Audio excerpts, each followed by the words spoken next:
First கீழே 1.5 inch மடிப்புக்கு எடுத்துக்கிறேன். அடுத்தது உடம்போடைய உயரம் 12.5 இன்ச்சு எடுத்துக்கிறேன்.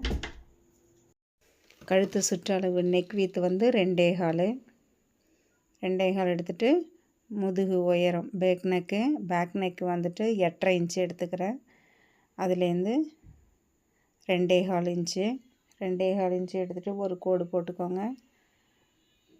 கோடு போட்டுட்டு ஒரு யூ ஷேப். இது வந்துட்டு பார்க்க யூ நெக் மாதிரி இருக்கும். அதுக்கப்புறம் சும்மா தான் நான் ஷோல்டரும் ஆம்ஹோல் அளவும் குறிக்கிறேன், உங்களுக்கு கட் பண்ணி காமிக்கணுங்கிறதுக்காக.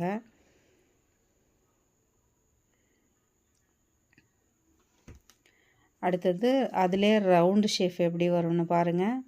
அடுத்தது அதே மாதிரி 2.25 எடுத்துட்டேன்.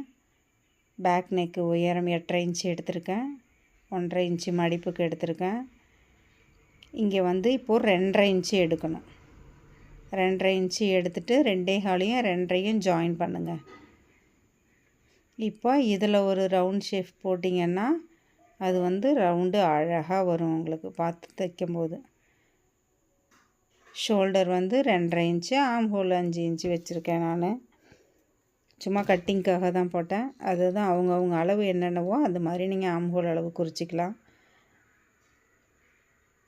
குறிச்சிட்டு இப்போ கட் பண்ணிக்கோங்க. கட் பண்ணி காமிக்கிறேன் பாருங்கள்.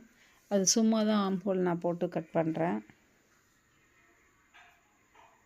அது தேவையில்லை, சும்மா ரவுண்ட் ஷேப்புக்காக இப்போ நான் பண்ணிகிட்ருக்கேன். இப்போ பாருங்கள், 2.25 கீழே வந்து 2.5 இன்ச்சு. உங்களுக்கு ரவுண்ட் ஷேப் வந்து பார்க்க அழகாக வரும். ட்ரை பண்ணி பாருங்கள். இது வந்து யூ ஷேப்பு. மேலேயும் 2.25னா கீழேயும் 2.25 தான் வைக்கணும். பார்த்துட்டு எந்த அளவுக்கு யூ வேணுமோ அந்த அளவுக்கு நம்ம கொஞ்சம் குடஞ்சி வெட்டிக்கலாம். குடஞ்சி வெட்டிக்கோங்க. வெட்டிட்டு பாருங்கள், அது யூ ஷேப்பு, இது ரவுண்டு ஷேப்பு. யூ ஷேப்பு, இது வந்து ரவுண்டு. பார்க்க அழகாக இருக்கும். ட்ரை பண்ணி பாருங்கள். அடுத்த வீடியோவில் சந்திக்கிறேன்.